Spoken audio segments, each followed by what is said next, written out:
पवित्र पोर्टलमार्फत शिक्षक पद भरतीचा मुलाखतीसह हा प्रकार निवडणाऱ्या शैक्षणिक संस्थांनी उमेदवारांची निवड करण्याची अनुसरावयाची मानक कार्यपद्धती आज आपण शालेय शिक्षण व क्रीडा विभाग यांचा दिनांक 2 एप्रिल 2026 जो शालेय शिक्षण विभागाचा शासन निर्णय आहे, यामध्ये आपण ही सर्व माहिती बघणार आहोत. तर पूर्ण शासन निर्णयामध्ये इतर सर्व सविस्तर बाबी या दिलेल्याच आहे आणि त्यात महत्त्वाचा जो काही शासन निर्णय आहे त्याची प्रस्तावना आणि त्याची इतर सर्व माहिती आपण पुढे बघणार आहोत. पण सर्वात प्रथम जो काही गुण असणार आहे ते गुणांक आपण बघणार आहोत. तर यामध्ये शालेय शिक्षण व क्रीडा विभाग शासन निर्णय क्रमांक तर दिनांक 2 एप्रिल 2026 सोबतचे जे परिशिष्ट आहे यामध्ये सुरुवातीला बाब दिलेले आहे, भारांश दिलेले आहे आणि कमाल गुण आपल्याला पाहायला मिळत आहे. यामध्ये पहिला आहे मुद्दा शिक्षक अभियोग्यता व बुद्धिमत्ता चाचणीमध्ये प्राप्त गुण. मग हे जे प्राप्त गुण आहे यामध्ये भारांश चाचणी परीक्षेत प्राप्त केलेल्या गुणांच्या 75% गुण आणि कमाल गुण 75. याचं एक उदाहरण दिलेले आहे. श्री क्ष यांना शिक्षक अभियोग्यता आणि बुद्धिमत्ता चाचणी या परीक्षेत 200 गुणांपैकी 140 गुण प्राप्त असल्यास त्यांना किती गुण या ठिकाणी मिळणार आहे, तर त्याकरिता एक फॉर्म्युला दिलेला आहे. 140 हे त्या शिक्षकांना मिळालेले मार्क आहे किंवा क्ष या व्यक्तीला, गुणिले 75 भागिले 200 आणि उत्तर येते 52.5. तर हे जे 52.5 आहे त्यांना विहित करण्यात आलेल्या एकूण 75 गुणांपैकी 52.5 गुण त्यांना प्राप्त होणार आहे. असेच आपले देखील जे काही शिक्षक अभियोग्यता बुद्धिमत्ता चाचणीमध्ये तुम्हाला जे काही गुण मिळालेले असतील ते गुण या ठिकाणी फॉर्म्युल्यामध्ये टाकून आपला देखील किती गुण या शासन निर्णयानुसार तुम्हाला मिळत आहे ते गुण तुम्ही या ठिकाणी प्राप्त करू शकता. म्हणजेच तुम्हाला किती गुण मिळत आहे त्याची माहिती इथं घेऊ शकता. आता त्यानंतर पुढचा जो महत्त्वाचा मुद्दा आहे शिफारस केलेल्या पदाची व्यावसायिक अर्हता. आता या ठिकाणी ही व्यावसायिक अर्हता म्हणजेच BEd DEd जे काही असेल त्यामध्ये विशेष प्रावीण्यासह उत्तीर्ण असल्यास त्या जे काही भविष्यात शिक्षक होणार आहे किंवा जे आता विद्यार्थी आहे त्यांना 5 गुण मिळणार आहे.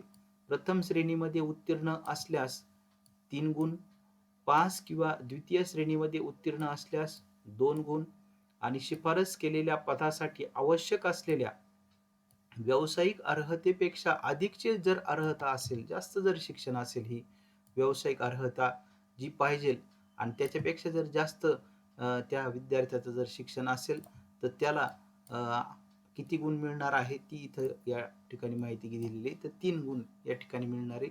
तर यामध्ये मॅक्झिमम गुण किती मिळणार आहे? मॅक्झिमम गुण 8 मिळणार आहे. तर या पद्धतीने म्हणजे विशेष प्रावीण्यासह एखादा विद्यार्थी उत्तीर्ण असेल आणि त्यांनी व्यावसायिक अर्हतामध्ये जास्त जर आवश्यकतेपेक्षा जास्त जर शिक्षण अर्हता जर घेतलेली असेल तर 3, 5 आणि 3 8 म्हणजे मॅक्झिमम त्याला 8 जे आहे ते गुण त्या ठिकाणी मिळू शकतात. त्यानंतर शिफारस केलेल्या पदाची शैक्षणिक अर्हता. आता शैक्षणिक अर्हतेमध्ये विशेष प्रावीण्यासह डिस्टिंक्शन मध्ये उत्तीर्ण असल्यास 5 गुण. त्यानंतर प्रथम श्रेणीमध्ये म्हणजे फर्स्ट क्लासमध्ये उत्तीर्ण असल्यास 3 गुण, पास आणि द्वितीय श्रेणी म्हणजे सेकंड क्लासमध्ये उत्तीर्ण असल्यास 2 गुण मिळणार आहे आणि शिफारस केलेल्या पदासाठी आवश्यक असलेल्या शैक्षणिक अर्हतेपेक्षा अधिकची जर अर्हता असेल म्हणजे यामध्ये जी काही शैक्षणिक अर्हता आहे याच्यापेक्षा जर अधिकचं त्यांचं जर शिक्षण असेल तर त्यांना 2 गुण हे मिळणार आहे. असे कमाल एकूण जे गुण असणारे ते 7 गुण असणारे म्हणजे एखाद्या विद्यार्थ्याला जे काही विशेष प्रावीण्यासह तो उत्तीर्ण झालेला असेल तर त्याला 5 गुण आणि आहे त्याच्यापेक्षा जर त्यांनी जास्त शिक्षण जर घेतलेलं असेल, शैक्षणिक अर्हता अधिकची जर असेल तर त्यामध्ये 2 गुण, 5 आणि 2 7 असे होऊ शकतात आणि बाकीचं जर एखाद्याला डिस्टिंक्शन नसेल, फक्त फर्स्ट क्लास असेल तर मग त्याला 3च गुण असतील, सेकंड क्लास असतील तर 2 गुण. अशा पद्धतीने हे मार्किंग स्कीम असणार आहे. आता त्यानंतर पुढचा जो मुद्दा आपण बघणार आहोत मुलाखत व अध्यापन कौशल्य. तर या ठिकाणी मुलाखत आणि अध्यापन कौशल्य हा देखील महत्त्वाचा मुद्दा आहे. तर याला जवळपास 10 गुण देण्यात आलेले आहे. मग आता 10 गुणांचं कसं विभागणी आहे, तर मुलाखत, व्यक्तिमत्व चाचणी, संभाषण कौशल्याच्या विशेष संदर्भात 5 गुण असणार आहे. अध्यापन कौशल्य याकरिता 5 गुण असणार आहे. शिफारस झालेल्या विषय गटातील विषय ज्ञान, चिकित्सक ज्ञान व उपयोजन क्षमता याकरिता 2 गुण असणार आहे. त्यानंतर हा पहिला मुद्दा होता हा 1, त्यानंतर हा 2. आता 2 मध्ये हा आपण बघितला. आता 2 बघूयात. उमेदवाराचे पाठ निरीक्षण, त्यामध्ये पाठाची पूर्वतयारी, विषय मांडणी, पाठादरम्यान शैक्षणिक साहित्याचा प्रभावी वापर याकरिता 2 गुण असणार आहे. आणि 2 मध्ये पाठामध्ये विद्यार्थ्यांचा सहभाग, प्रतिसाद, पाठाचे यशस्वी पुनरावलोकन याकरिता 1 गुण असणारे. असे एकूण जे कमाल गुण असणारे ते आपल्याला 10 पाहायला मिळतात. आणि या सर्वांची जर आपण बेरीज जर केली तर ती बेरीज आपल्याला 100 गुण एवढी पाहायला मिळते. ही 100 गुण कशी, तर यामध्ये सुरुवातीला आपण जे बघितलं तर कमाल गुण हे विद्यार्थ्यांचे हा जो फॉर्म्युला वापरायचा आहे, हा फॉर्म्युला वापरून तर त्यामध्ये मॅक्झिमम गुण हे 75 असणार आहे. त्यानंतर जी व्यावसायिक अर्हता आहे त्यामध्ये मॅक्झिमम मार्क, जास्तीत जास्त मार्क 8 असणार आहे. त्यानंतर पुढे व्यावसायिक अर्हतानंतर जी काही शैक्षणिक अर्हता आहे, या शैक्षणिक अर्हतेकरिता 7 गुण आपल्याला पाहायला मिळतात शैक्षणिक अर्हताकरिता. त्यानंतर अध्यापन जे कौशल्य आहे, या अध्यापन कौशल्याकरिता जवळपास 10 गुण आपल्याला पाहायला मिळत आहे. आणि या सर्वांची बेरीज केल्यानंतर जे आहे ती 100 आपल्याला पाहायला मिळतं. म्हणजे असे 75, 8 हे व्यावसायिक अर्हता, शैक्षणिक अर्हता करता 7 गुण आणि कमाल मुलाखत व अध्यापन कौशल्यासाठी 10 गुण, असे 100 एकूण गुण असणार आहे. आता जो महत्त्वाचा जो शासन निर्णय आहे त्यामध्ये नेमकी काय सांगितले त्याची माहिती आपण थोडक्यात बघणार आहोत.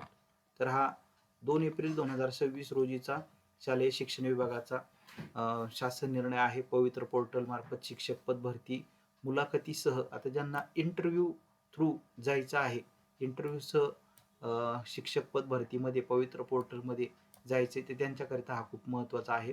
आणि त्या ठिकाणी शैक्षणिक ज्या संस्था आहे त्यांनी उमेदवारांची निवड करण्याची ही अनुसरावयाची मानक कार्यपद्धती आपल्याला पाहायला मिळते.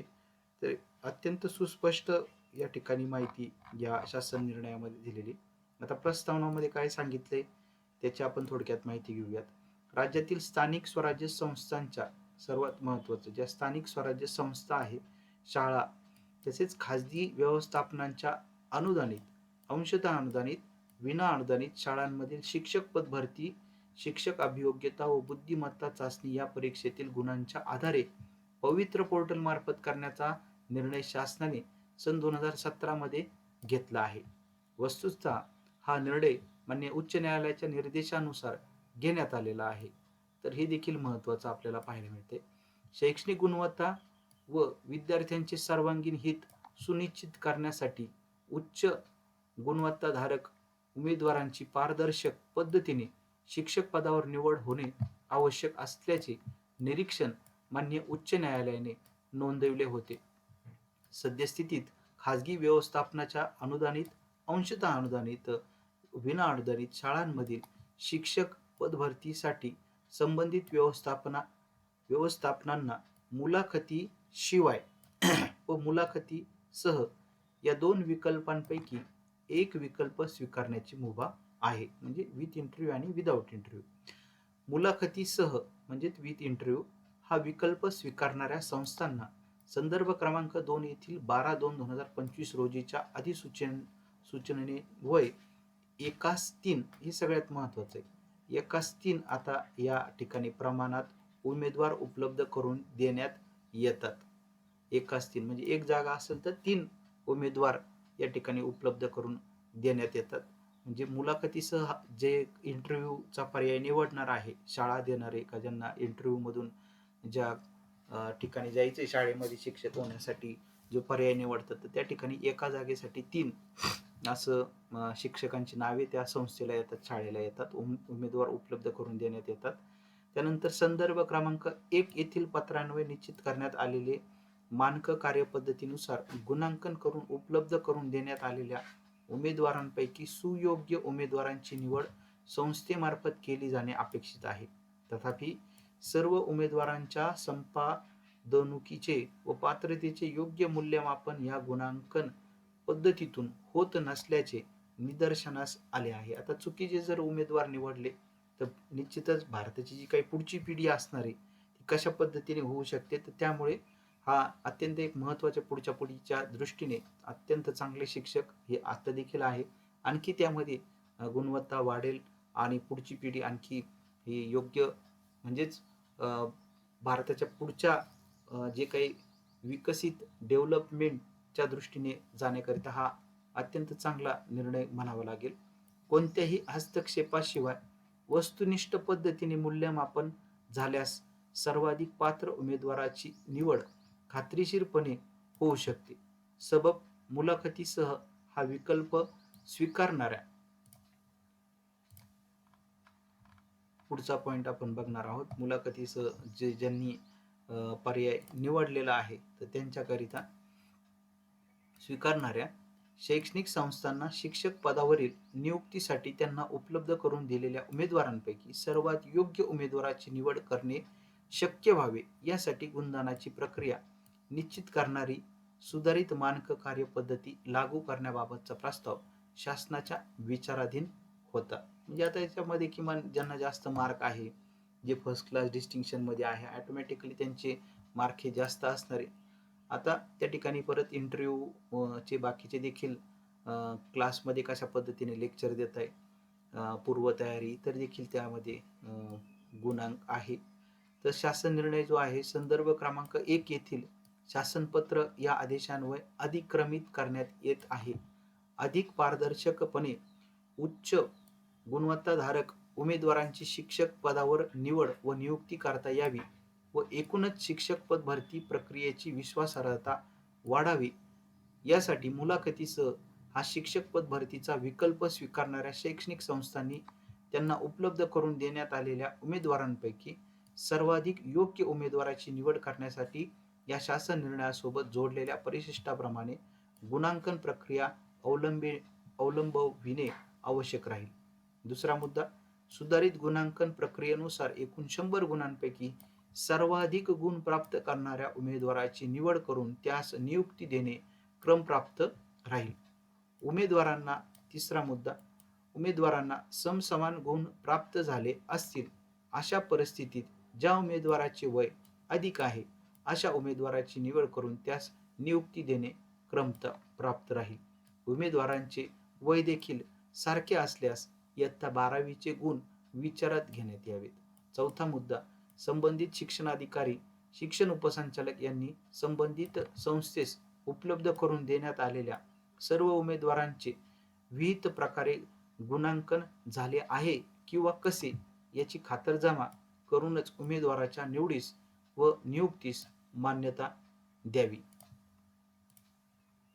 पाचवा मुद्दा आणि 6वा मुद्दा आपण बघतोय. तर शिक्षक, पाचवा मुद्दा, शिक्षक अभियोग्यता व बुद्धिमत्ता चाचणी सन 2025 या परीक्षेतील यापुढे होणाऱ्या अशा परीक्षेतील गुणांच्या आधारे शिक्षक पद भरतीसाठी प्रस्तावाअंतर्गत गुणांकन प्रक्रिया लागू राहील. आता हा जो शासन निर्णय तो गव्हर्नमेंटच्या वेबसाईटवरती आपल्याला पाहायला मिळतोय, त्याचा हा शासन निर्णय आहे. तर अशा पद्धतीचा हा जो शासन निर्णय आहे तो निर्गमित करण्यात आलेला आहे. त्यामुळे आता या पद्धतीने जे भविष्यामध्ये शिक्षक होणार आहे तर त्यांना ज्यांनी विथ इंटरव्ह्यू करिता पर्याय निवडलेला असेल तर त्यांना या पद्धतीची तयारी ही करावी लागणार आहे. आणि अशा पद्धतीने जर चांगले मार्क असतील तर निश्चित 75 पैकी इथं जास्त मार्क त्या विद्यार्थ्यांचे वाढतील. डिस्टिंक्शनसह जे मुलं असतील त्यांचे मार्क या ठिकाणी वाढतील. शिफारस केलेले आणखी जर आवश्यक व्यावसायिक अर्हता जास्त वाढवलेली असेल तर तिथं त्यांना मार्क जास्त मिळतील. शैक्षणिक अर्हता मध्ये डिस्टिंक्शनसह जे मुलं असतील त्यांना इतरांपेक्षा थोडेसे गुण जास्त पाहायला मिळत आहे. त्याचसोबत शैक्षणिक अर्हता जास्त वाढवलेली असेल तर 2 गुण जास्त मिळतील. म्हणजे अशा पद्धतीने जे 75, 8 आणि 57 तर या ठिकाणी विद्यार्थ्यांच्या हातात आणि फक्त मुलाखत व अध्यापन कौशल्यासाठी 10 गुण असणार आहे आणि यामध्ये 10 पैकी आता निश्चितच जास्तीत जास्त गुण जे आहे ते मुलांच्या आता हातात असणार आहे आणि म्हणजे जवळपास आपण जर बघितलं 75 त्यानंतर म्हणजे 75 हे त्या विद्यार्थ्यांना आता कितीपैकी त्याला मार्क पडतायत 75 त्यानंतर 8 मार्क हे व्यावसायिक अर्हतेचे आणि 7 मार्क जे आहे त्यांची शैक्षणिक अर्हता म्हणजे जवळपास 90 मार्क जे आहे ते विद्यार्थ्याच्या हातामध्ये असणार आहे आणि 10 मार्क जे आहे ते आता अध्यापन कौशल्यासाठी असणार आहे. मुलाखत व अध्यापन कौशल्यासाठी. त्यामुळे निश्चित या ठिकाणी या मुलांना जे काही सहभाग घेतील, तर त्यांना 10 पैकी किती मार्क मिळत आहे, आता त्यामध्ये कुणाला ते 0 तर पडणार नाही. त्यामुळे निश्चितच इथं आता चांगले भविष्यामध्ये अत्यंत योग्य पद्धतीची ही मार्किंग स्कीम म्हणावी लागणार आहे.